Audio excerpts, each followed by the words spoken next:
সেরকম খেয়ে মাতাল হয়ে বাড়ি ফিরছে। বাড়ি ফিরে নিজের ঘরে না গিয়ে গোয়ালঘরে ঢুকছে। গোয়ালঘরে ঢুকে গরুর লেজ ধরে বলতেছে, কি গো মনার মা, প্রতিদিন দিন 2টা করে বেনি বান্ধ, আজকে তোমার একটা বেনি কা। গরুর লেজের মনে করতেছে ওর বেনি। এবারে কৌতুক নিয়ে আসছে কে? সোহাগ। সোহাগ কই? সোহাগ কৌতুক পরিবেশন করবে। আসসালামু আলাইকুম, সবাইকে নববর্ষের শুভেচ্ছা, শুভ নববর্ষ। তো গতকালকে বৈশাখী রেলি শেষে বৈশাখী মেলায় গেলাম, সঙ্গে ছিল আমার ছেলে।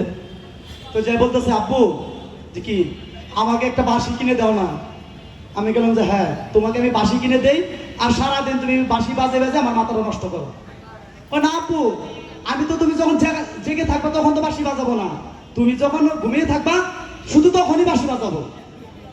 যাক, ওকে বাঁশি টাশি কিনে দিয়ে চিন্তা করলাম যে জাকির ভাই আমাকে একটু দাওয়াত দিছিল, তাহলে একটু জাকির ভাইয়ের বাসা দিয়ে ঘুরে আসি।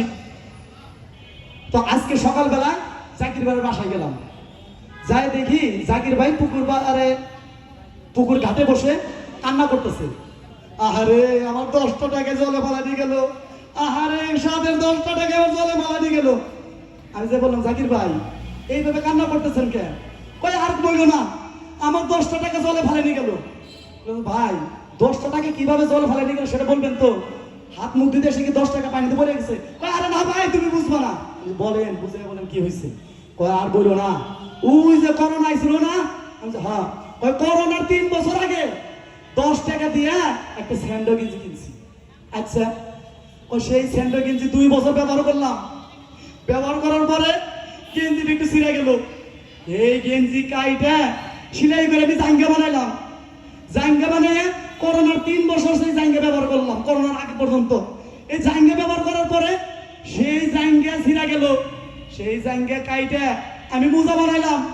মোজা বানাইয়া 2 বছর ব্যবহার করলাম। এরপরে মোজারা ছিঁড়ে আঙ্গুল বেরিয়ে গেল। সেই মোজা কাইটা আবার মাস্ক বানাইলাম করোনার সময়। মাস্ক বানিয়ে ব্যবহার করলাম।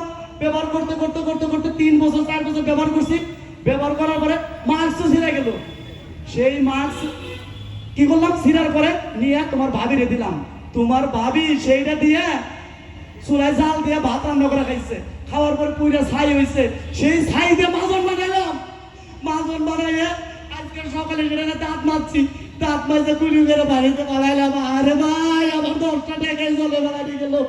আরে ভাই আমার 10টা টাকায় জলে বাড়ানি গেল রে ভাই। ধন্যবাদ সবাইকে।